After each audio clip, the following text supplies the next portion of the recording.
Welcome to T10. నేను మీ Sundar.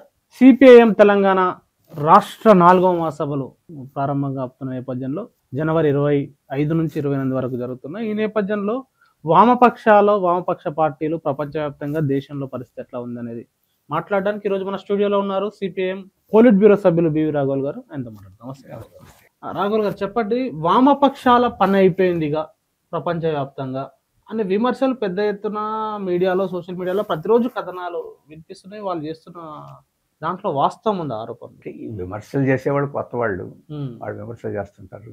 1848 communist ప్రణాళిక రాసిన దగ్గర నుంచి ప్రతి తరం ఇదే మాట అంటున్నారు. అన్నవాళ్ళు ఆ తరం పోతుంది, మళ్ళీ వామపక్షాలు కొనసాగుతున్నాయి, మళ్ళీ కొత్త తరం వాళ్ళు వస్తుంటారు, ఆ కొత్త తరం మళ్ళీ అదే మాట అంటుంది. అందుకని వామపక్షాలు కనుమరుగు కావడం లేకపోతే కనుమరుగు కాకపోవడం అని చెప్పేసి ఇది వామపక్షాల మీద ఆధారపడలేదు, సమాజం మీద ఆధారపడి ఉంది. సమాజంలో ఉండే అన్యాయాలు అక్రమాల మీద ఆధారపడి ఉంది. సమాజంలో దోపిడీ మీద ఆధారపడి ఉంది. సమాజంలో అక్రమాలు అన్యాయాలు ఎంత తీవ్రమైన స్థాయిలో జరుగుతుంటే ప్రజలు ఆ రకమైన అన్యాయాలు అక్రమాల మీద నిరంతరం వీధుల్లోకి వచ్చి సంఘర్షణ చేస్తుంటే ఆ సంఘర్షణలో నుంచి వామపక్షాలు పుట్టుకొస్తాయి. అందుకని ఏదో వ్యక్తులకు సంబంధించిన సమస్యలు కాదు, ఆ సంఘర్షణ. అందుకని ఆ సంఘర్షణలో నుంచే చరిత్ర పుట్టుకొస్తుంది. ఆ సంఘర్షణలో నుంచే పోరాడే వాళ్ళు పుట్టుకొస్తారు. ఆ పోరాడే వాళ్ళలో ప్రజాస్వామికవాదులు ఉన్నారు, లౌకికవాదులు ఉన్నారు, శాస్త్రజ్ఞులు ఉన్నారు, కమ్యూనిస్టులు కూడా ఉన్నారు. అందుకని అనేవాళ్ళు అంటూనే ఉంటారు, కానీ అది జరగదు. ఒకటి. రెండవది, ఈరోజు వాస్తవ పరిస్థితి కూడా అది కాదు. 1991లో సోషలిజం దెబ్బతింది. ప్రపంచంలో సరళీకరణ విధానాలు వచ్చినాయి. 91 నుంచి దాదాపు 2007 దాకా ప్రపంచంలో ఒక వాతావరణం ఏమొచ్చిందంటే సోషలిజం అనేది దెబ్బతినిపోయింది, పెట్టుబడిదారి విధానం శాశ్వతం అయిపోయింది. అలాగే సరళీకరణ విధానాలు ప్రపంచంలో అన్ని దేశాలని బాగా అభివృద్ధి చేస్తున్నాయి, ప్రజలకు అన్ని సౌకర్యాలు కల్పిస్తున్నాయి. ఇక మళ్ళీ ప్రత్యేకమైన సోషలిజం తీసుకురావాల్సిన అవసరం లేదు. సోషలిజంలో ఏవైతే వీళ్ళందరూ సాధించాలనుకుంటున్నారు, అందరికీ సౌఖ్యమైన జీవితం, అందరికీ విద్య, అందరికీ వైద్యం, అందరికీ అన్ని రకాల సౌకర్యాలు ఏవైతే ఉన్నాయో ఈ సరళీకరణ విధానాలే తెస్తున్నాయి. ఈ మార్కెట్ పద్ధతే తెస్తుంది. కాబట్టి అటువంటిప్పుడు దీని అవసరం ఏముందని చెప్పేసి ఒక వాతావరణం వచ్చిన మాట నిజం. ఆ వాతావరణంలో ముఖ్యంగా కన్స్యూమర్ కల్చరు, అలాగే డిజిటల్ కల్చరు, ఈ సోషల్ మీడియా, ఇవన్నీ విస్తారంగా అంతకుముందు లేవు. వచ్చిన తర్వాత ఈ వాతావరణం నమ్మారు చాలామంది. ఈ వాతావరణం ప్రభావితం చేసింది. ఆ రకంగా వామపక్షాల వైపుకి, అభ్యుదయ భావాల వైపుకి కొంత మొగ్గు తగ్గింది. స్టేటస్ కో అంటే ఇలాగే ఉండడానికి సంబంధించి కాస్త ఎక్కువ జరిగింది. కానీ 2008 తర్వాత పరిస్థితి మారిపోయింది. అంతకుముందు కూడా వామపక్షాలు, ఇతర ప్రోగ్రెసివ్ శక్తులు మీరు భ్రమల్లో పడుతున్నారు. కొన్ని పరిస్థితులు కొంత సజావుగా ఉన్నాయి కాబట్టి ఆ భ్రమలు ఉన్నాయి. కానీ పెట్టుబడిదారి విధానం, సోషలిజం కూలిపోవడం ఒక భాగం అయితే, పెట్టుబడిదారి విధానం సమస్యలేమి పరిష్కారం చేయలేదు, యుద్ధాన్ని పరిష్కారం చేయలేదు, నిరుద్యోగాన్ని పరిష్కారం చేయలేదు, దారిద్ర్యాన్ని పరిష్కారం చేయలేదు. ఇటువంటి వాటినన్నింటినీ ఇంకా తీవ్రం చేస్తుంది. అన్నిటికన్నా మించి సంపదని మొత్తం ప్రజలందరికీ పంచదు. వాస్తవంగా సోషలిజం అంటే కనీసం భయంతో పంచేది. ఇప్పుడు సోషలిజం దెబ్బతింటారు, ఆ భయం కూడా పోయింది. ఇక నగ్నంగా దోచుకోవడమే తప్ప పంపిణీ చేయాలని చెప్పి స్పృహ కూడా పెట్టుబడిదారి విధానానికి లేకుండా పోద్ది. అందుకని విపరీతమైన అసమానతలు పెరుగుతాయి. విపరీతమైన అసమానతలు ఎక్కడుంటే విపరీతమైన అసంతృప్తి కూడా, సోషల్ అన్రెస్ట్ కూడా పెరుగుద్ది. అలాగే ఎప్పుడు ఊహించలేనంత జాడ్యాలు, అంటే డ్రగ్స్ వాడటం, ఆల్కహాలిజం, డిప్రెషన్, స్ట్రెస్, ఆత్మహత్యలు, ఇటువంటి విపరీతంగా పెరుగుతాయి. వాటిలోంచి మీరు సమాజం మారాలని చెప్పేసి స్పృహ వస్తుందని చెప్తూ వచ్చేవాడు, పెద్ద నమ్మేవాళ్ళు కాదు. కానీ 2000 పరిస్థితి తర్వాత మారిపోయింది. ఈరోజు ఒకవైపున ఆధ్యాత్మిక భావన అంటే మత భావనలు పెరుగుతున్నాయి. ఎందుకంటే మత భావనలు కూడా ఒక పరిష్కారంగా ప్రజలు భావిస్తున్నారు. ఈ అశాంతి నుంచి వీటి నుంచి వీటిని బయటపడాలని చెప్పంటే ఈ మత భావనలు దేవుడు లేకపోతే ఆధ్యాత్మిక నమ్ముకుంటే ఏమన్నా సద్గురువులని వీళ్ళని నమ్ముకుంటే ఏమన్నా బయటపడవచ్చు అని చెప్పేసి అటువైపు కొన్ని సెక్షన్స్ అసంతృప్తి నుంచి బయటపడడానికి ఉన్నారు. ఇంకొన్ని తరగతులు ఇవి కాదు పరిష్కారం, మనం పరిష్కారం చేసుకోవాల్సి ఉంది, అసమానతలను అధిగమించాల్సి ఉంది అని చెప్పేసి ఇంకొన్ని తరగతులు. అయితే యాజ్ ఇట్ ఈజ్గా ఇవాళకి చూస్తే ప్రజలు ఎస్కేపిజం అంటే దీని నుంచి తప్పించుకోవాలని చెప్పేసే వైపు అట్లాంటి ఆలోచనలే ప్రధానంగా ఈరోజు ప్రజలను ఆకర్షిస్తున్నాయి.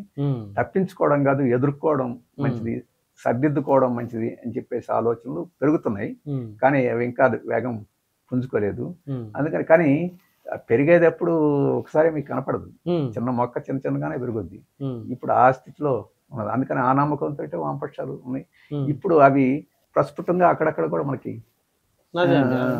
ప్రశ్న దగ్గరకు వస్తున్నాను. శ్రీలంకలో సరళీకరణ ఆర్థిక విధానాలు 1970 ఎండింగ్లో 80లో వచ్చినాయి. సేమ్ బంగ్లాదేశ్లో కూడా అదే పరిస్థితి. అది సేమ్ దాదాపు ఒక 2 నెలల వ్యవధిలో శ్రీలంకలో ప్రభుత్వం అధ్యక్షుడు పారిపోయాల్సిన పరిస్థితి, బంగ్లాలో అధ్యక్షుడు పారిపోయాల్సిన పరిస్థితి వచ్చిన నేపథ్యంలో శ్రీలంకలో ప్రజలు లెఫ్ట్ పార్టీని ఎన్నుకోవడం, బంగ్లాదేశ్లో నియంతృత్వం అంటే వేరే సెక్షన్స్ వైపు వెళ్ళడం, ఈ పరిస్థితిని ఎట్లా చూడొచ్చు? లెఫ్ట్ పార్టీలుగా శ్రీలంక ఒక విజయంగా మీరు సెలబ్రేట్ చేసుకుంటారా ఎట్లా? అంటే ఇప్పుడు నేను చెప్పిన 2 రకాల ఈ మొత్తం 2008 తర్వాత 2 రకాల ధోరణులు. ఒకవైపు ప్రజలు తమ యొక్క బాధల నుంచి బయటపడటానికి ఆధ్యాత్మిక వైపుకి లేకపోతే మతం వైపుకి మొగ్గు చూపటం ఒకటి జరుగుతుంది. ఇంకోటి మనమే పరిష్కరించుకోవాలని చెప్పేసి స్పృహ వైపు జరుగుతుందానికి, ఒకటి మనమే పరిష్కరించుకోవాలి అని చెప్పేసి స్పృహ వైపు జరగడాన్ని మనం శ్రీలంకలో చూడొచ్చు. మనం దీనికి ఏదో మార్గం ఎస్కేప్ మార్గం తప్ప లేదని చెప్పేసి వైపుకి మొగ్గు చూడటం మనం బంగ్లాదేశ్లో చూడొచ్చు. ఎందుకంటే 2 చోట్ల సరళీకరణ విధానాలు అమలు జరిగినాయి. విపరీతంగా విదేశీ పెట్టుబడులు అక్కడికి వచ్చినాయి. స్వెట్ షాప్స్ అంటే ప్రజలకి చాలా దుర్భరమైన జీవితంతో కూడిన వెట్టి చాకరీ చేయించుకునే పద్ధతి బంగ్లాదేశ్లో వచ్చింది, శ్రీలంకలోనూ వచ్చినాయి. అది విదేశీ పెట్టుబడులకే కాదు, ఆ దేశంలో ఉండే కొంతమంది పెట్టుబడిదారులకి, అలాగే ఆ పెట్టుబడిదారులకు అండగా ఉండే రాజకీయ నాయకులు, పార్టీలు విపరీతమైన సంపదని పోగు చేసి ఇచ్చినాయి. ఆ రకంగా వ్యత్యాసాలు విపరీతంగా పెరిగినాయి. ఈ అసంతృప్తి నుంచి, ఆగ్రహం నుంచి, వాటి నుంచి బయటపడటానికి మతోన్మాద శక్తుల వైపుకి, వాస్తవంగా బంగ్లాదేశ్ ఏర్పడినప్పుడు లౌకిక శక్తులు అయ్యి, ముజిబుర్ రహమాన్ కానీ లౌకిక రాజ్యంగా ఉండాలని చెప్పేసి అనుకున్నారు, ప్రోగ్రెసివ్ శక్తులు వచ్చినాయి. కానీ క్రమక్రమేణా ప్రజల్లో ఈ మత భావాల వైపుకి మొగ్గిన పరిస్థితి అక్కడ ఉంది. ఇక్కడ అదే ప్రజలు ఎవరైతే అక్కడ పెట్టుబడిదారులు వాళ్ళందరికీ సరళీకరణ విధానాలని మద్దతు ఇచ్చిన ప్రజలు, అవి తీవ్రమైన పరిస్థితి ఎప్పుడైతే సృష్టించినాయో వాళ్ళు అభ్యుదయ శక్తుల వైపుకి మళ్ళారు. అభ్యుదయ శక్తుల వైపుకి మళ్ళారంటే అకస్మాత్తుగా మళ్ళినట్టు కాదు. 1969, 70 ఆ ప్రాంతాల్లో శ్రీలంకలో వామపక్ష ఉద్యమం చాలా బలమైన ఉద్యమంగా ఉండేది. ఈ జనవిముక్తి పెరుమాణ జేవీపీ, ఈ పార్టీ 1969, 70లో ప్రపంచవ్యాప్తంగా విద్యార్థులు వీళ్ళు తిరుగుబాటు చేసినప్పుడు శ్రీలంకలో కూడా తిరుగుబాటు చేశారు. ఈ జేవీపీ నాయకత్వాన్ని తిరుగుబాటు చేశారు. అప్పుడు ప్రభుత్వాలు వీళ్ళని 4,000 మందిని హత్య చేసి దాన్ని అణిచివేసింది. అంత తీవ్రమైన అణిచివేసిన ఆ బీజాలు, భావాలు ప్రజల్లో ఉన్నాయి. అయితే బలహీనంగా ఉన్నాయి. ఎందుకంటే సరళీకరణ విధానాల మీద మంచి మోజు గీజు ఉంది కాబట్టి. ఈ పార్లమెంట్ ఎన్నికలకు ముందు జరిగిన ఎన్నికల్లో జేవీపీకి 3% ఓట్ల నుంచి 3% ఓట్లే వచ్చినాయి. కానీ ఆ భావాలు ప్రజల్లో ఉన్నాయి. ఎంత తీవ్రమైన నిర్బంధ విధానం ప్రయోగించినా దాని నిర్మాణం అక్కడక్కడ శక్తులు ఉన్నాయి. ఎప్పుడైతే ప్రజల మీద తీవ్రమైన భారాలు మోపారో, అలాగే ఆఖరికి వస్తువులు కొనుక్కోవడానికి కూడా డబ్బులు లేని పరిస్థితి ఎప్పుడైతే వచ్చిందో పెద్ద తిరుగుబాటు ప్రజల్లో వచ్చింది. ఆ తిరుగుబాటులో ఈ పోరాట అనుభవం ఉండి ప్రజలకు నాయకత్వం వహించి గతంలో ఉన్న అనుభవం ఉన్న ఈ వామపక్ష శక్తులు, జేవీపీ శక్తులు ఎట్లా నమ్మిరండి అక్కడ ప్రజలు? వాస్తవంగా వామపక్షాలకు సంబంధించి భారతదేశంలో కానీ ప్రపంచవ్యాప్తంగా ప్రజల కోసమే కొట్లాడతారు కానీ పాపం అని ఏదో ఇట్లా చెప్తూ ఉంటారు. కానీ అక్కడ ప్రజలు ఒక క్లిష్టమైన ఆర్థిక పరిస్థితుల నుంచి, సంక్షోభం నుంచి, చిన్న చిన్న నిత్యావసర వస్తువుల కొనుగోలు నుండి ప్రతి సంక్షోభం వచ్చిన నేపథ్యంలో వామపక్షాలను నమ్మడానికి కారణం మొదటిది ఏంటంటే ఇప్పటి వరకు వాళ్ళు వర్క్ ఏం లేదు. రాజకీయాల్లో ఎన్నికల్లో ఓట్లు గీట్లు లేకపోయినా ప్రజల మధ్య ఉండే సేవా కార్యక్రమాలు అవన్నీ చేస్తూనే ఉన్నారు. రెండవది ఏంటంటే అభ్యుదయ భావాలని వాటన్నిటిని ప్రచారం చేస్తూనే ఉన్నారు. మూడవది ఏంటంటే సరళీకరణ విధానాలు ప్రజల్లో భ్రమలున్నా అవి ఎప్పుడొకప్పుడు మనం ముంచుతాయి అని చెప్పేసి దాని గురించి ఎడ్యుకేట్ ప్రజల్లోనే చేస్తున్నారు. అన్నిటికన్నా మించి ఈ ఒక కమ్యూనిస్టులు లేకపోతే మార్క్సిస్టులు లెనినిస్టులు అనేది కాదు, ప్రజలకు మీద అభిమానం ఉండే అభ్యుదయ శక్తులు అన్ని శక్తులతోటి వీళ్ళు స్నేహం చేశారు.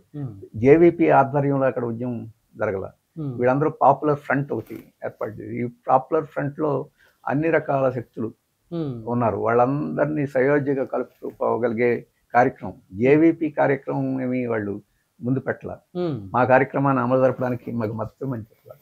మేమందరం ఇన్ని శక్తులు కలిసి ఒక 10 డిమాండ్స్లో మొదటిది ప్రజలకి మేలు చేయాలి, ప్రజలకి సౌకర్యాలు కల్పించాలి, ప్రజాస్వామ్యాన్ని పునరుద్ధరించాలి, అలాగే శ్రీలంకలో వివిధ జాతుల మధ్య తగాదాలు ఏవైతే ఉన్నాయో ఆ తగాదాలను శాంతియుతంగా పరిష్కారం, ఇటువంటి ఒక 10 డిమాండ్స్ పెట్టి ఎప్పుడైతే చేశారో ప్రధానమైన రాజకీయ పార్టీలు, కొమ్ములు తిరిగిన రాజకీయ నాయకులు అటువంటి వాళ్ళందరినీ పక్కన పెట్టేసి ఈ ఫ్రంట్కి ఓట్లు వేయడానికి ఆ రకమైన విశాలమైన ఐక్యతని సాధించడం అని చెప్పేసి కూడా ఒక ముఖ్యమైన వీళ్ళ యొక్క దేశభక్తి, ప్రజల మధ్య ఉండి పనిచేసే కృషి, గతంలో చేసిన త్యాగాలు, అలాగే ఈ కాలంలో కూడా రాజకీయంగా ఓట్లు ఇచ్చే శక్తి కాకపోయినా ప్రజల మధ్య ఉండి సేవ చేయడంలో ముఖ్యమైన పాత్ర నిర్వహించడం ఒక భాగం అయితే, ఇన్ని రకాల శక్తులను కూడా ఒంటరి పార్టీ చేసుకోకుండా సెక్టేరియన్గా కాకుండా వీళ్ళని కలుపుకొని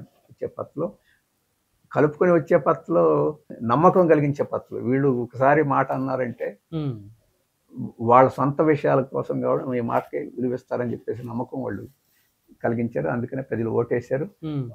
అధ్యక్ష తరహా ఎన్నికల్లో ఓటేయడం కాదు, ఆ తర్వాత జరిగిన పార్లమెంట్ ఎన్నికల్లో కూడా గెలిపించి ప్రజలకి తీసుకెళ్లారు. అది ఇటువంటి పద్ధతిలో ఎక్కడ కమ్యూనిస్టులు కానీ ఇతర ప్రోగ్రెసివ్ ఎక్కడ పోరాటం చేసినా ప్రజలు, కెన్యా చూడండి, కెన్యాలో మొత్తం ప్రభుత్వాన్ని కూల్చేసి ప్రజలు.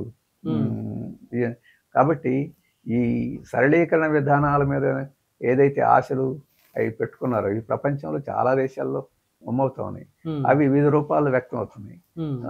ఇంతకుముందే చెప్పినట్టు కొన్ని సందర్భాల్లో తక్షణం వాళ్ళ మధ్యలో ఉండేది మతభావాలు ప్రభావితమైన శక్తులు ఉంటే వాటికి కూడా తోడ్పడి, అది ఎక్కువ కాలం మతభావాలతో ప్రభావితమైన శక్తులు తాత్కాలికంగా అధికారానికి వచ్చిన దీని నుంచి ప్రజలకి ఏమి ఊరట కలిగించలేరు. ఆ తర్వాత అర్థం చేసుకుంటారు, క్రమేణా ఆ మార్పు వస్తుంది.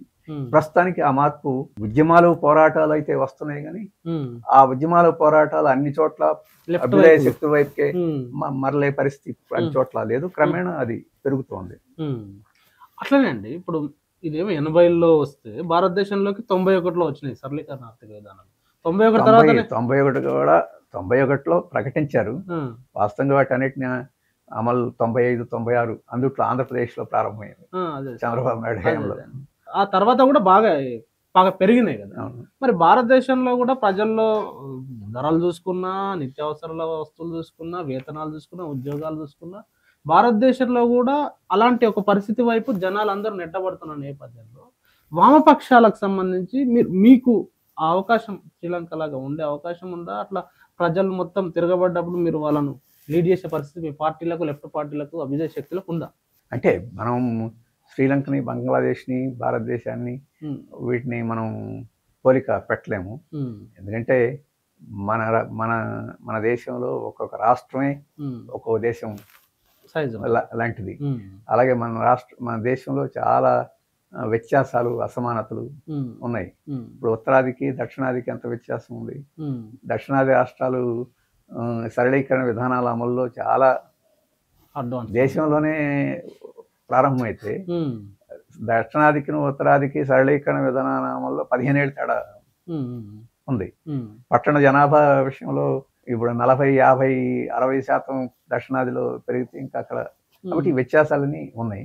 కానీ ఇక్కడ గమనించాల్సిన దేశవ్యాప్తంగా ఎప్పుడు ఎలా స్పందించి ఏకీకృతమైన పద్ధతిలో వస్తాయా లేదా అని చెప్పేసేది ఆరోపణల కన్నా ఇంత విస్తారమైన భారతదేశంలో ఈరోజు సరళీకరణ విధానాలు అనేక తరగతులకి లాభం, అనేక తరగతులు అంటే కొన్ని శక్తులు, కొన్ని తరగతులు బాగా లాభం పొందినాయి, ఇంకా లాభం పొందుతున్నాయి. ఇప్పుడు అదానీలు చూడండి, అదానీ మనం పేరు అంటున్నాం, అదానీలు, టాటాలు, మహీంద్రాలు, బిర్లాలు, తాపర్లు, మిట్టళ్ళు, వీళ్ళందరూ ఈ విధానాలు కొన్ని పేర్లే. ఇప్పుడు తెలంగాణ, హైదరాబాద్లో చూస్తే అట్లాంటి పేర్లు ఇంకా చాలా చెప్పుకోవచ్చు. వాళ్ళు ఇంకా లాభపడుతూనే ఉన్నారు. ఆ శక్తులు 99% ఈరోజు బీజేపీ వెనక, మోడీ వెనక నిలబడటానికి కారణం ఇదే. ఎన్ని ఆటంకాలు వచ్చినా, ప్రత్యర్థులని వచ్చినా కానీ ఈరోజు వాళ్ళని మహారాష్ట్రలో పార్లమెంట్ ఎన్నికల్లో చిత్తుగా ఓడిపోయిన వాళ్ళు అసెంబ్లీ ఎన్నికలకు వచ్చి మళ్ళీ రావడం వెనక ఈ శక్తులు ఏమీ లేవని చెప్పేసి మనం అనుకునేదానికి లేదు. ఈరోజు అదానీ కుంభకోణం విషయంలో రాజకీయ పార్టీలు మల్లగొల్లాలు పట్టం మనం చూస్తే, ఇప్పుడు సద్గురులు ఇటువంటి వాళ్ళు కూడా రంగంలోకి వచ్చి మాట్లాడటం మనకు చూస్తే ఉంటాయి. అటువంటివన్నీ ఇంకా ఉన్నాయి. అలాగే ఇక్కడ కూడా కొంత మధ్య తరగతిలో ఇప్పుడు కొంత ప్రారంభమైన మధ్య తరగతిలో ఇంకా ఆశ ఉంది, లాభపడతామని చెప్పేసి ఆశ ఉన్నది. ఈ కొంత శక్తి, భారతదేశం పెద్ద దేశం, పెద్ద మార్కెట్, అలాగే చైనా పెద్ద దేశం, పెద్ద మార్కెట్.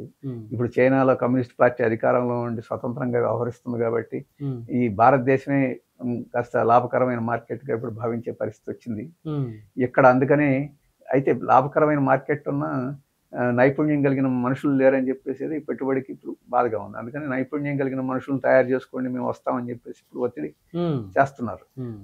కాబట్టి ఇవన్నీ ఇంకా కొన్ని భ్రమలకి ఉన్నాయి.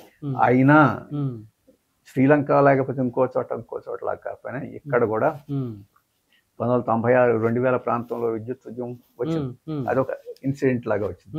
మొన్న ఢిల్లీలో పెద్ద రైతాంగ ఉద్యమం వచ్చింది, అదొక సందర్భం. ఇటువంటివి దేశంలో అక్కడక్కడ ప్రజ్వరిల్లుతున్నాయి. అవి ఏమంటాం, అవి విడివిడిగా వస్తున్నాయి. అవన్నీ ఒక సమాహారంగా మరి ఒక పెద్ద ఉద్యమంగా వచ్చే అవకాశాలు రాబోయే కాలంలో వస్తాయి. ఎందుకంటే ఇది ఎగ్జాస్ట్ అయ్యే కొంది, భ్రమలు తొలిగే కొంది ఆ రకంగా అవి ముందుకొచ్చే పరిస్థితి ఉన్నది. అది ఇప్పుడు మీరు పరిస్థితులు చూసినా అర్థం అవుద్ది. ఇవి 8%, 9% అభివృద్ధి అది అని చెప్పేసి మన దాకా ఊదరగొట్టారు. ఇప్పుడు అది 5.4% మన క్వార్టర్లో వచ్చింది. మొత్తం సగటును చూస్తే 6.5% పడిపోద్దామని చెప్పేసి అనుమానాలు వస్తున్నాయి. కాబట్టి ఈ పరిస్థితులు అంత సజావుగా ఉండే అవకాశం లేదు. అందుకని మనం శ్రీలంకలో వచ్చినట్టు ఇక్కడ వస్తుందా అని చెప్పేసి అంటే అట్లా రాకపోవచ్చు అని. ఎందుకంటే ఇప్పుడు పరిస్థితి ఇంకా ఆ రకమైన స్థాయికి, అటువంటి స్థాయికి చేరలేదు. రెండవది ఏంటంటే ఇప్పుడు ఇండియా బ్లాక్ లో ఒకసారి పోయినట్టు ఇంకా అది ఇంకా స్థిరపడే విశాలమైన శ్రీలంకలో ఏ రకంగా ఈ శక్తులన్నీ కలిసి ఒక పాపులర్ ఫ్రంట్ స్థాయికి వచ్చినాయి. ఇంకా అట్లాంటి స్థాయికి ఫ్రంట్ పెట్టే ఆలోచన ఉందా? అట్లాంటి స్థాయికి పరిస్థితులు ఇంకా రాలేదు. సిపిఎం మొదటి నుంచి చెప్తుంది. ఈరోజు సోషలిజం వాటి గురించి సిపిఎం ఏమి చెప్పడం లేదు.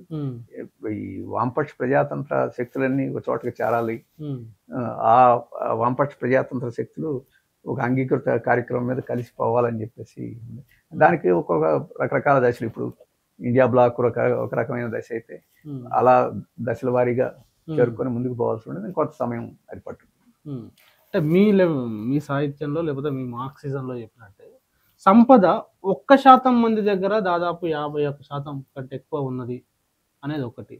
అదేవిధంగా విద్య, వైద్యం విపరీతమైన ఖర్చుతో కూడుకున్న నేపథ్యంలో మీరు మీ మార్క్సిజము లేకపోతే సోషలిజం వస్తే ఉచిత విద్య అంటారు, ఉచిత వైద్యం అంటున్నారు.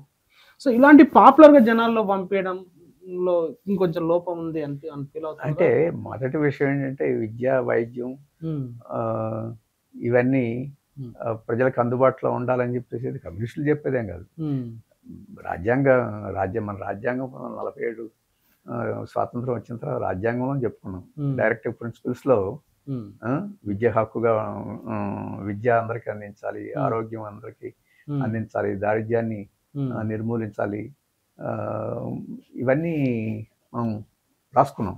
కాకపోతే కమ్యూనిస్టులుగా, మార్క్సిస్టులుగా మేము చెప్పేది ఏంటంటే అది ఒక ఆదేశిక, ప్రభుత్వానికి ఒక ఆదేశిక సూత్రంగా కాకుండా అది ప్రజలకు ఒక హక్కుగా ఉండాలి.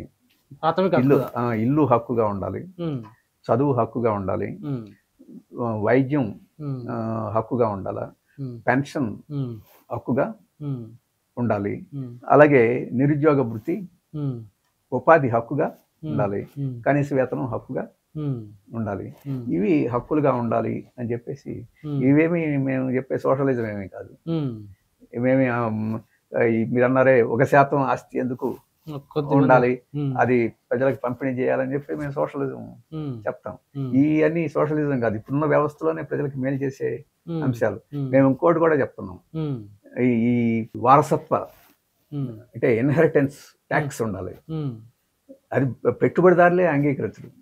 నేను ఒక 1000 కోట్లు ఆస్తి సంపాదించాను అని చెప్పేసి అంటే, నా బిడ్డ ఏ రకమైన మెరిట్, ఏ రకమైన రుజువు చేసుకోకుండానే 1000 కోట్లు ఎందుకు పొందాలి? మీరు అంటున్నారు మెరిట్కే ప్రాధాన్యత ఇవ్వాలని. ఒక వ్యవసాయ కార్మికుడి బిడ్డ వారసత్వంగా ఏమి ఇవ్వలేడు. ఒక పెట్టుబడిదారుడు ఒక 1000 కోట్లు వారసత్వంగా ఇస్తాడు.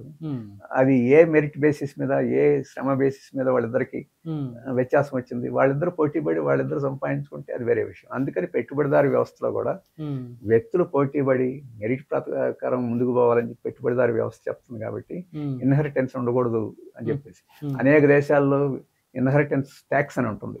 మీ ఆస్తి ఉంటే 50% ప్రభుత్వానికి ఇచ్చేయాలి, ఇన్హెరిటెన్స్ ఉండకూడదు. అలాగే అటువంటిది కూడా పెట్టాలని చెప్పేసి అడుగుతున్నాం. అది భారతదేశంలో చాలా మంది అంగీకరించారు. వాటన్నిటిని పక్కన పెట్టినా ఇవన్నీ ఎక్కువ మంది అంగీకరించాయి.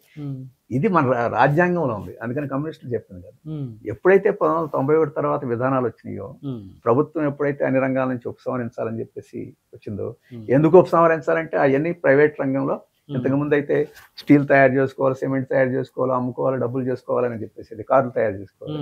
ఇప్పుడు విద్య అమ్ముకోవచ్చు, ఆరోగ్యం అమ్ముకోవచ్చు, ఇళ్ల పరిశ్రమ అంత పెద్ద పరిశ్రమ అయిపోయింది. రియల్ ఎస్టేట్, అది ఇళ్ళు అమ్ముకోవచ్చు. ఇటువంటివన్నీ ఇప్పుడు ఇన్సూరెన్స్ అమ్ముకోవచ్చు. ఇన్సూరెన్స్, బీమా ఇన్సూరెన్స్ ఏ రకమైన పెన్షన్. ఇప్పుడు పెన్షన్ అనేది పెద్ద పరిశ్రమ అయిపోయింది. ప్రభుత్వం ఎందుకు పెన్షన్ ఇవ్వాలా? ఈ స్కీమ్స్, పెన్షన్ స్కీమ్స్ అవి కట్టుకోవచ్చు అని చెప్పేసి అది ఉంది. అందుకనే పూర్తిగా ఉన్నది పునరుద్ధరించమని చెప్పేసి అడుగుతున్నాం ఇప్పుడు. అంతగా కాకపోతే అదనంగా కమ్యూనిస్టులుగా మేము అడుగుతున్నది ఒక ప్రభుత్వం యొక్క ఆదేశిక సూత్రం కాకుండా హక్కుగా ఇవ్వాలి అని చెప్పేసి అడుగుతున్నాం. దీని చుట్టూ క్రమక్రమేణా ప్రజలు ర్యాలీ అవుతున్నారు.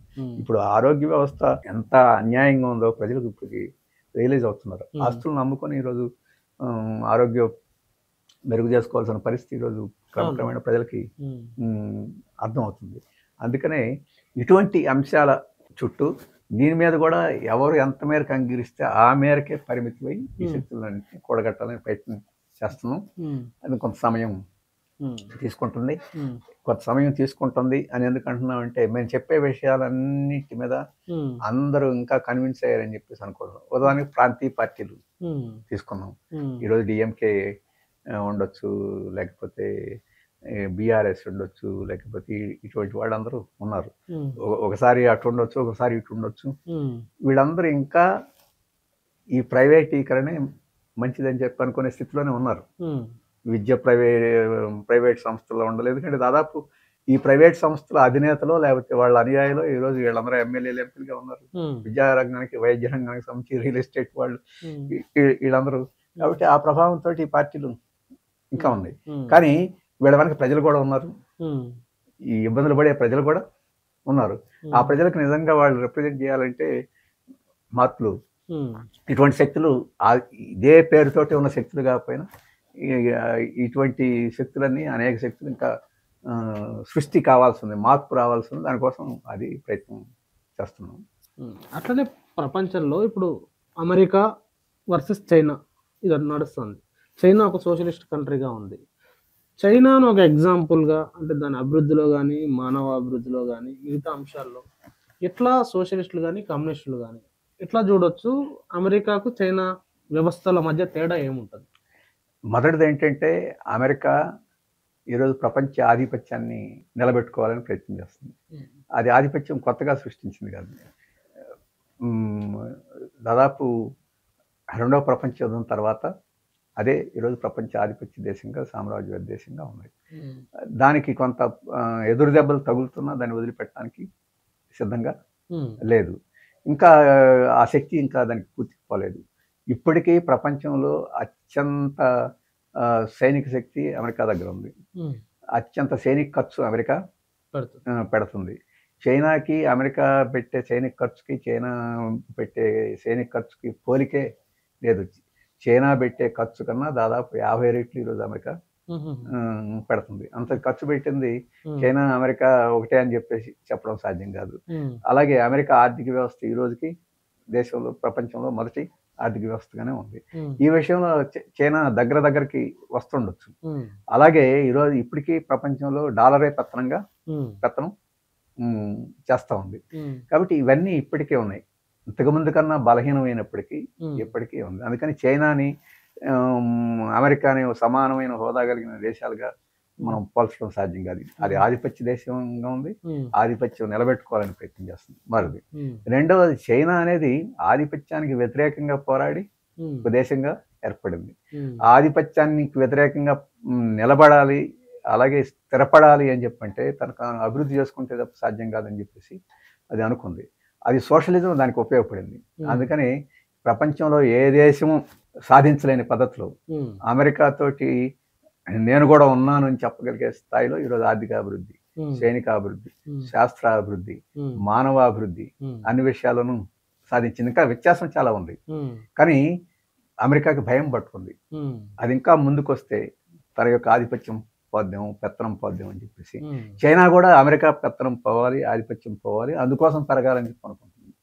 అయితే ఇక్కడ ఏంటంటే కొంతమంది అమెరికా భయం ఏంటంటే తన స్థానంలో అది ఆధిపత్యం చెలాయించుద్దేమో, అంటే అంతకుముందు ఇంగ్లాండ్ స్థానంలో అమెరికా ఆధిపత్యానికి ప్రపంచం వలస దేశాలు సామ్రాజ్యాలు అని భయం ఉంది. కానీ కమ్యూనిస్ట్ పార్టీగా మేము అట్లా భయపడతాం. ఎందుకంటే అక్కడ కమ్యూనిస్ట్ పార్టీ అధికారంలో ఉంది, సోషలిజం నిర్మాణం అవుతుంది.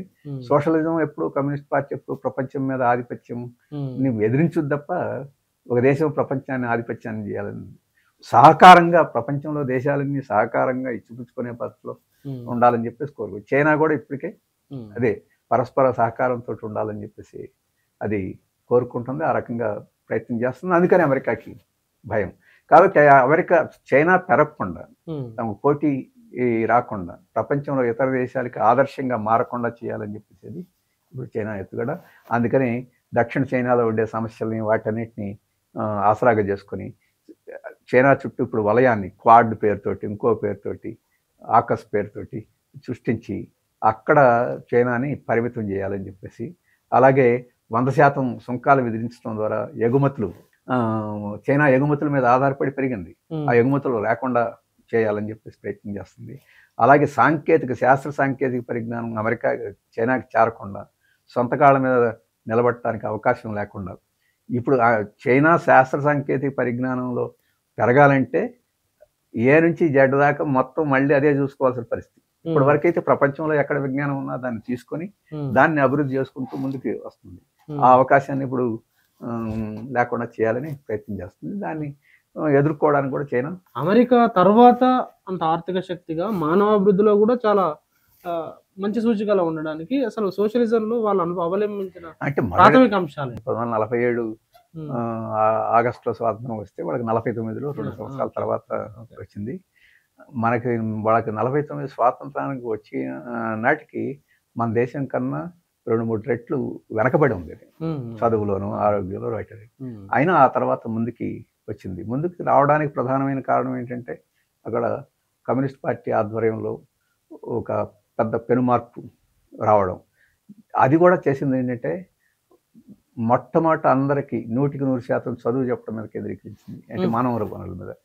అలాగే అందరికీ భూమి ఇవ్వడం మీద కేంద్రీకరించింది, యూనివర్సల్ హెల్త్ మీద, అందుకనే మనిషి యొక్క ఆరోగ్యం, మనిషి యొక్క పోషక పరిస్థితి, చదువు, ఈ మూడుంటే అతని ప్రొడక్టివిటీ పెరుగుద్ది. దీంట్లో మనం వెనకబడిపోయాం. మన పాలకులు ఆ రకమైన శ్రద్ధ పెట్టాల.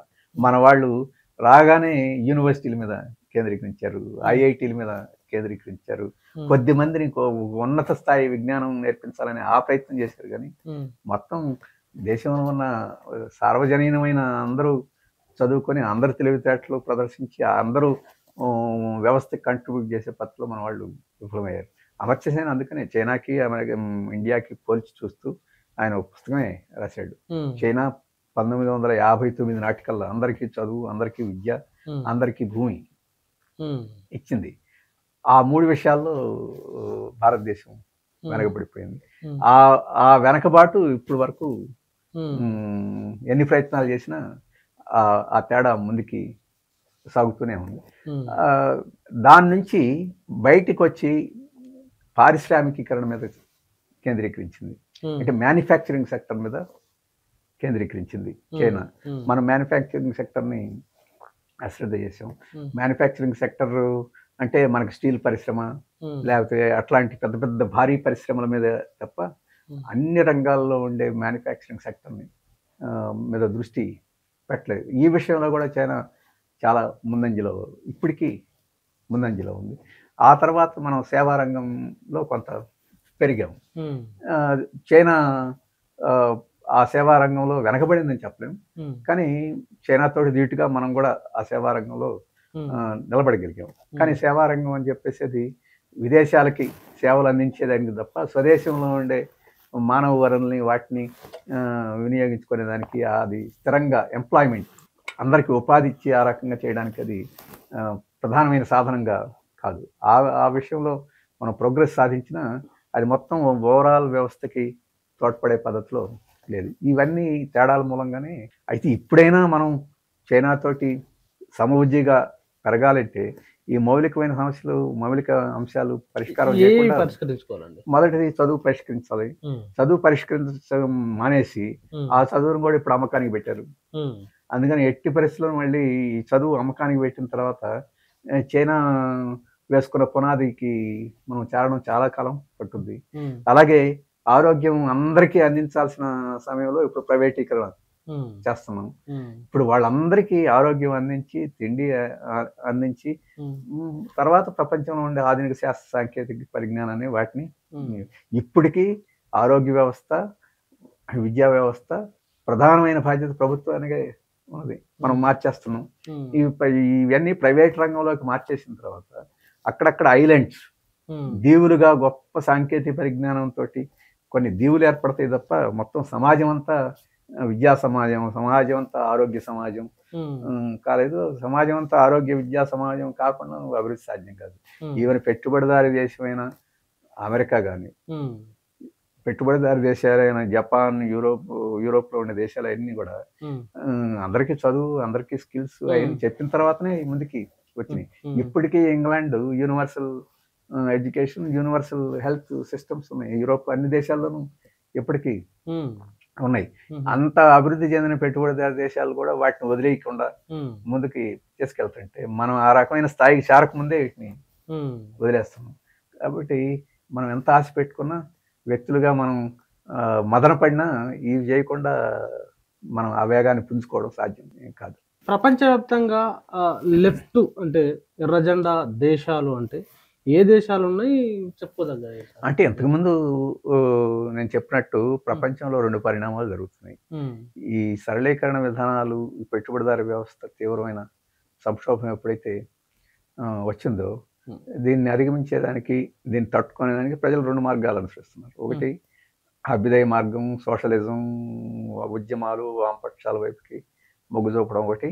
ఇంకో వైపున ఆధ్యాత్మికత, దేవుని మీద భారం వేసే పద్ధతి, ఆ దేవునికి ఆధ్యాత్మిక ప్రతినిధులుగా ఉండే నిరంకుశత్వం వ్యక్తులు, లేకపోతే గొప్ప వ్యక్తులు, వాళ్ళేదో మెషియాలు అంటాం, విముక్తి ప్రదాతలు అనుకునే వాళ్ళకి వైపుకి మళ్ళీ ఆ వ్యక్తులు ఏదో చేసేస్తారు అని చెప్పేసి అటువైపుకి వెళ్ళే పద్ధతి ఈరోజు అక్కడ పుటిన్ చూడండి, ఇక్కడ ట్రంప్ని చూడండి, లేకపోతే అబ్రాన్ చూడండి, ఇట్లాంటి వాళ్ళు అక్కడ బాల్సనారో అని చెప్పేసి ఇట్లాంటి వాళ్ళ వైపుకి మొగ్గు చూపటం 2 జరుగుతున్నాయి. అయితే ఆ రకమైన మార్పు వాళ్ళకి పెద్ద ఏం ఊరట కలిగించదు. అందుకని రాబోయే కాలంలో అభ్యుదయ ఉద్యమాల వైపుకి వాటికి మొగ్గు చూపటమే క్రమేణా పెరుగుతుంది. ఇప్పటికే అది ప్రారంభమైంది. ఇంతకుముందే మనం చర్చించినట్టు శ్రీలంక విషయం చూడండి, అలాగే జపాన్, ఫ్రాన్స్లో వామపక్షాలు ప్రధానమైన శక్తిగా మన ఎన్నికలు వచ్చినాయి. కెన్యాలో అభ్యుదయ శక్తులు మనం ఉద్యమాన్ని నిర్వహించే వాళ్ళు పూర్తి స్థాయి అధికారంలో రాకపోయినా వాళ్ళు ఇప్పుడు అక్కడ ప్రభుత్వం ప్రభావితం చేసే స్థితిలో వచ్చారు. అలాగే లూలా బ్రెజిల్లో మళ్ళీ ఎన్నికయ్యాడు. అలాగే వెనిజులాలో మడూరో మళ్ళీ ఎన్నికయ్యాడు. పెరూలో వామపక్ష అభ్యర్థులు మళ్ళీ అధికారానికి వచ్చారు. ఇటువంటి మార్పులు అనేక చోట్ల జరుగుతున్నాయి. చాలా ఒడిదుడుకుల తర్వాత మళ్ళీ నేపాల్లో మళ్ళీ కమ్యూనిస్ట్ పార్టీ ముందుకు వచ్చింది. కాబట్టి అటువంటి పరిణామాలు అక్కడక్కడ జరుగుతున్నాయి. అలాగే ఇంకోవైపున సోషలిస్ట్ దేశాలు ఎన్ని ఇబ్బందులు వచ్చినా ముందుకు పోతున్నాయి. ఈరోజు వియత్నాం మంచి విజయం సాధిస్తుంది. అలాగే చైనాలో అక్కడ ఇబ్బందులు వచ్చినాయి, అయినా అధిగమిస్తుంది. ఎటొచ్చి తీవ్రమైన ఇబ్బందులకి గురవుతుంది క్యూబా మాత్రమే. క్యూబా ప్రపంచ పరిస్థితులే కాదు, అమెరికా ఒత్తిడి.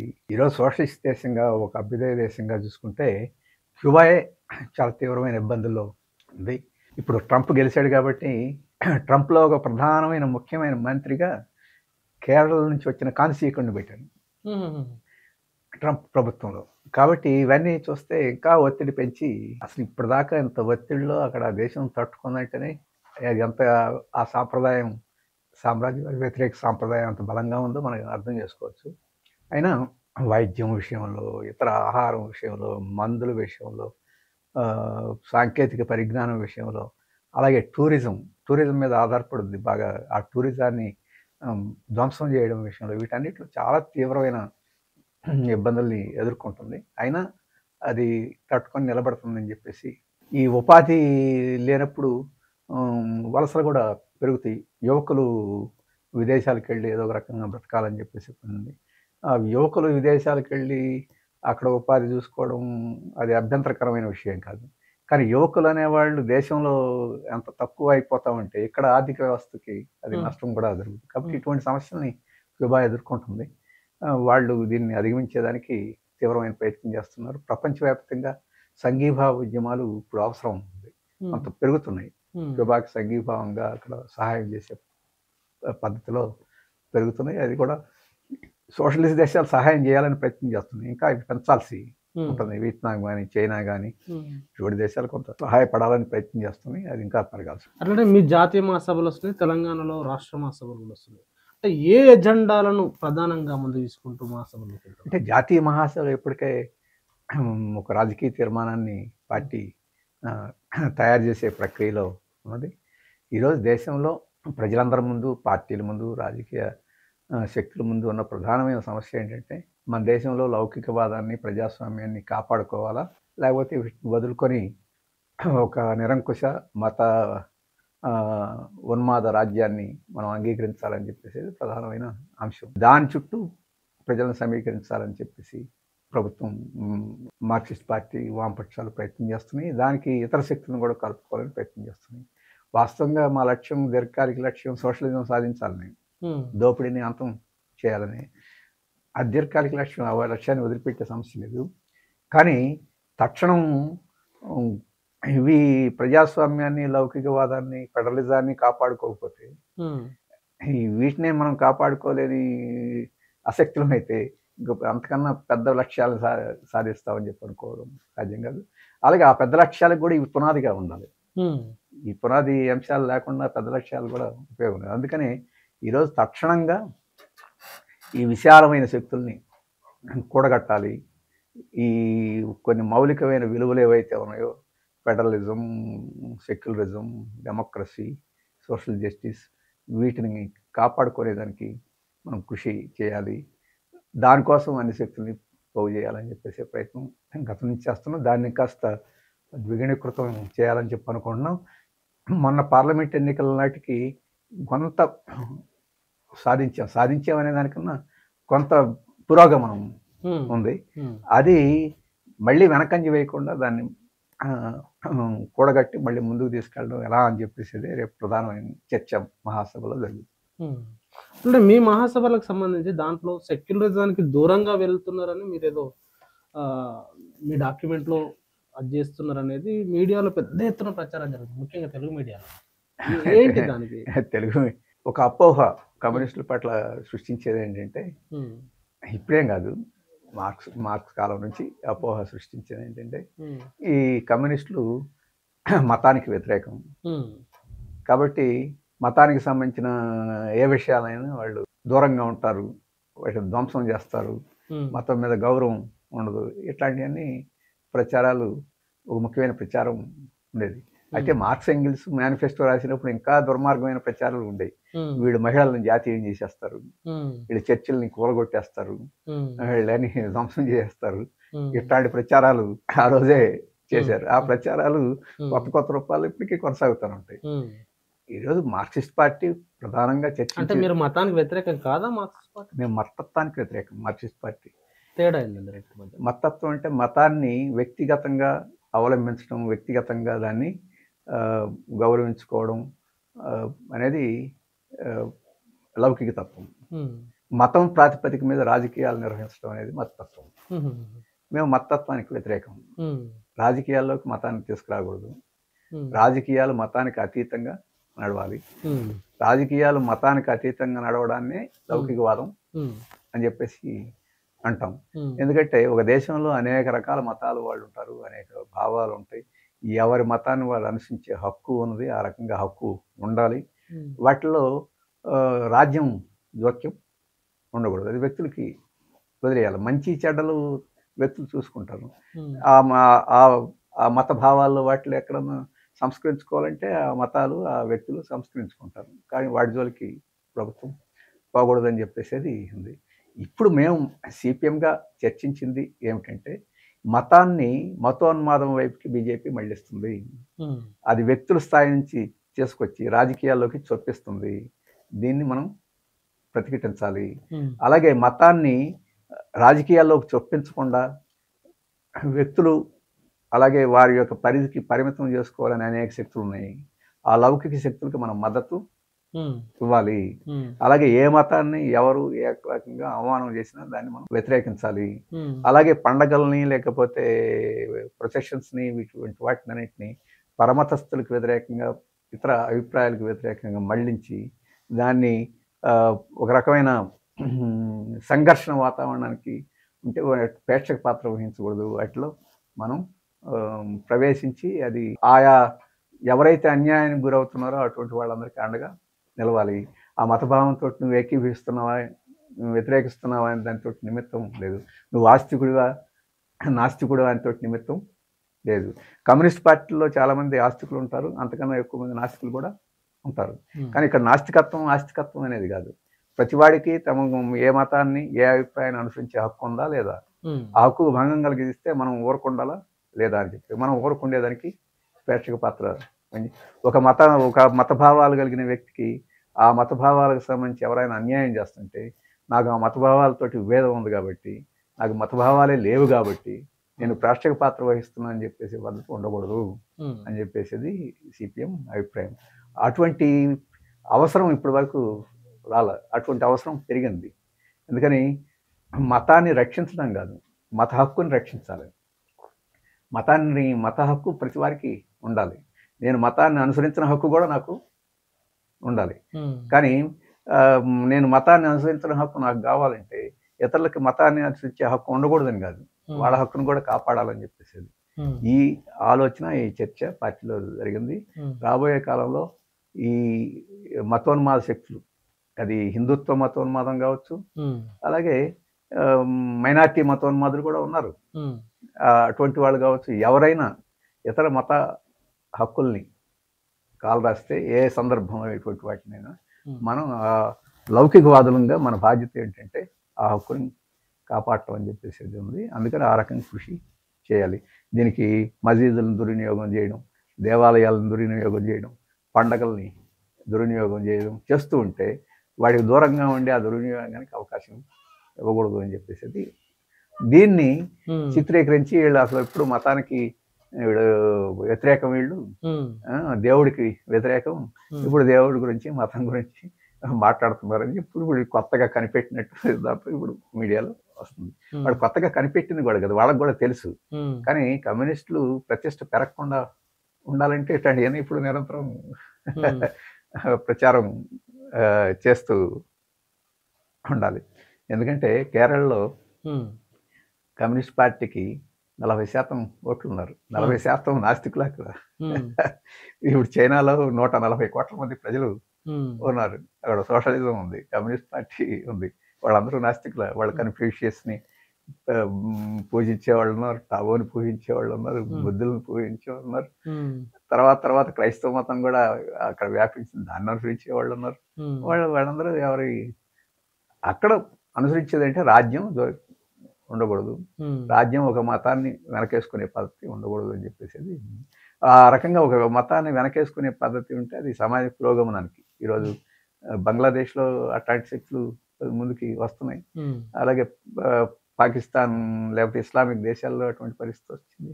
అలాగే చాలా యూరోపియన్ కంట్రీస్లో కూడా ఈ క్రైస్తవ మత ప్రాతిపదిక మీద నడవాలని చెప్పేసి మతోన్మాద శక్తులు కూడా చాలా దేశాల్లో ఉన్నాయి. అయితే ఇప్పటి వరకు వాళ్ళు అధికారాన్ని చేపట్టే స్థితికి రాకపోయినా అటువంటి వాళ్ళు అక్కడ కూడా ఉన్నారు. అటువంటి శక్తులు ఎక్కడైనా రాజకీయ అధికారాన్ని చేపడితే ఆ దేశం ఆ మేరకు వెనకబడిపోద్ది అనేది అనుభవం చెప్తుంది. కాబట్టి ఇది కమ్యూనిస్టుల సమస్య కాదు, ఇది దేశం వెనకబడిపోకుండా ఉండాలి అనుకునే ఏ శక్తి అయినా, వారి మతాన్ని నమ్మేవారైనా నమ్మకపోయేవారైనా ఎవరైనా కానీ రాజ్యంని దూరంగా ఉంచే కృషికి పూనుకోవాలని చెప్పేసి సిపిఎం అభిప్రాయం. ఆ విషయాన్ని మేము పార్టీలో చర్చించాము. మీరు మీ సిపిఎం పార్టీగా ప్రజాస్వామిక శక్తుల్ని కానీ లౌకిక శక్తుల్ని కానీ మిగతా లెఫ్ట్ పార్టీని కలుపుకోపోవాలంటే ఫస్ట్ మీ ప్రజా పునాది వెలగాలి, మీ బలం పెరగాలి.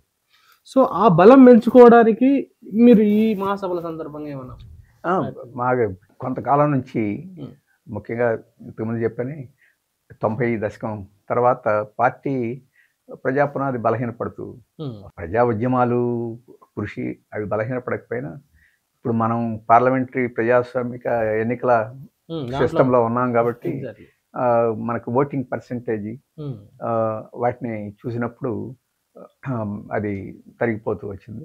అలాగే అందరికి కనిపించేది పార్లమెంట్లో అన్ని సీట్లు ఉన్నాయి, శాసనసభలో ఎన్ని సీట్లు ఉన్నాయి అనే దాన్ని బట్టి అవి కూడా తగ్గిపోతూ వస్తున్నాయి. దీనికి కారణాలు ఏమిటి అని చెప్పేసి కూడా చర్చించాం. దానికి పరిష్కారాలు ఏమిటి అని చెప్పేసి కూడా చర్చించాం. ఇప్పుడు ఆ పరిష్కారాల గురించి కారణాల గురించి రేపు మహాసభ ఈ శాఖ స్థాయి నుంచి పన్ని స్థాయిలో చర్చించబోతున్నాం. రేపు అఖిల భారత సందర్భంలో ఒక కార్యాచరణ ప్రణాళికని రూపొందించబోతున్నాం. అది ఒక ముఖ్యమైన అంశంగా ఉంటుంది. అయితే సమస్య ఖచ్చితంగా మేము ఒక లోపాన్ని గమనించింది ఏంటంటే, ఈ 90 దశకంలో భారతదేశంలో ప్రజల జీవన పరిస్థితుల్లో వాటన్నిటిలో చాలా పెనుమార్పులు వచ్చినాయి.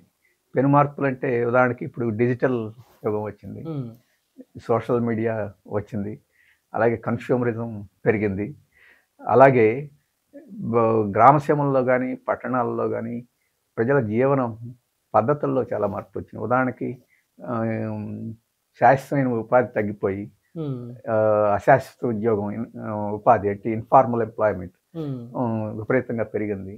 ఈ ఇన్ఫార్మల్ ఎంప్లాయ్మెంట్ ఎటువంటిదంటే ప్రజల్ని సమీకరించడానికి, సంఘటితం చేయడానికి చాలా ఇబ్బందులుగా ఉండే రూపంలో వచ్చినాయి. ఆ రకంగా పెట్టుబడిదారు వర్గం ఒక చోట కార్మికులందరినీ సంఘటితం చేయడం స్లోగా కాకుండా ఇబ్బందిగా ఉండే పద్ధతిలో ఈరోజు ఆర్థిక వ్యవస్థను మార్చేసింది. ఇప్పుడు గిగ్ వర్కర్స్ అంటున్నాం, ఎక్కడ ఉన్నారు ఏంటి కనిపించలేదు. ఒక యజమాని కింద ఒక అట్లాంటివి లేవు. కాబట్టి వీటన్నింటినీ అర్థం చేసుకొని వీటన్నిటికి అధిగమించి సమీకరించగలిగే కొత్త పద్ధతులు, కొత్త ఆలోచనలు ఇప్పటి వరకు సంతృప్తికరంగా చేయలేకపోయాం. అవి మనం చాలా సాధ్యమైన త్వరలో అటువంటి మార్పులు చేసుకోవాలని చెప్పి అనుకున్నాం. అలాగే గ్రామసీమల్లో కూడా చాలా మార్పులు వచ్చినాయి. ఇంతకుముందు ఒక గ్రామంలో వ్యవసాయ కార్మికులు ఉంటే అక్కడే పనిచేసేవాళ్ళు, అక్కడే యజమానులు ఉండేవి.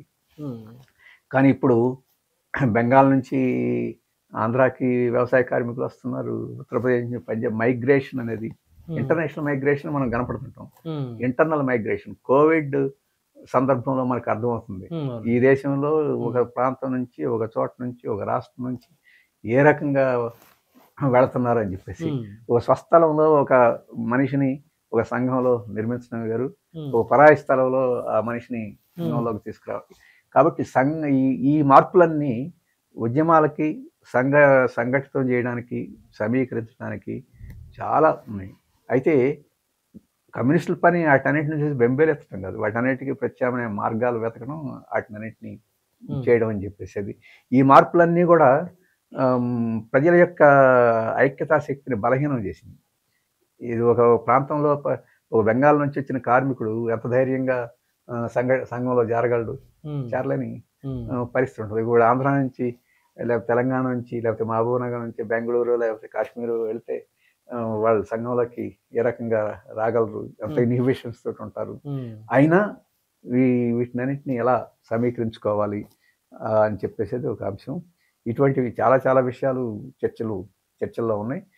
ఖచ్చితంగా అంతర్జాతీయ అనుభవాలు కూడా ఉన్నాయి. వాటన్నింటినీ క్రోడీకరించుకొని ముందుకు పోవాలని చెప్పేసి మార్గాలు కనిపెట్టే కృషి జరుగుతుంది. అది ఇప్పుడు వరకు భ్రమలు కూడా ఉన్నాయి కాబట్టి ఆశ, ఇవాళ కాకపోతే రేపు స్టాక్ మార్కెట్లో మీరు పెడతారు, ఇవాళ కొద్దిగా దెబ్బతింది రేపు. ఇప్పుడు ఆసక్తిపోయింది, చాలామంది ఆత్మహత్యలు చేసుకోే పరిస్థితి వచ్చింది. ఎందుకంటే ఇప్పుడు స్టాక్ మార్కెట్లలోనూ వాటిల్లోనూ లేకపోతే ఈ మన సైబర్ వీటన్నిటి ఇవన్నీ చూస్తుంటే సమాజం అంత సజావుగా ప్రతివాడు బతకగలనని చెప్పేసి నమ్మకాలు తగ్గిపోతున్న నేపథ్యంలో ఈరోజు వీళ్ళని సమీకరించడానికి సులభమైన అవకాశాలు ముందుకు వస్తున్నాయి. కాబట్టి ఆ ప్రయత్నాలు చేస్తాం. Thank you very much. ప్రజలారా, ప్రపంచమంతా ఒక సంక్షోభంలో వెళ్తున్న నేపథ్యంలో, మరోవైపు ఈ అతివాదం పెరుగుతున్న నేపథ్యంలో, మరోవైపు ప్రజలు ఎడ్యుకేట్ అవుతున్న ప్రాంతాల్లో లెఫ్ట్ వైపు ప్రజాస్వామిక శక్తుల వైపు చూస్తున్నారు అనేది రాఘవుల్ గారు చెప్పారు. అదేవిధంగా భారతదేశంలో కూడా మారుతున్న పరిస్థితులకు అనుగుణంగా కమ్యూనిస్ట్ పార్టీని మార్చడానికి ఈ మహాసభల్ని ఉపయోగించుకుంటామని చెప్తున్నారు. ఆయన అనేక అంశాలని మీ ముందుంచారు. మరి ఆ అంశాలపైన మీ కామెంట్ కూడా తప్పకుండా. Thank you very much. చూస్తూనే ఉండండి టీటీఆర్.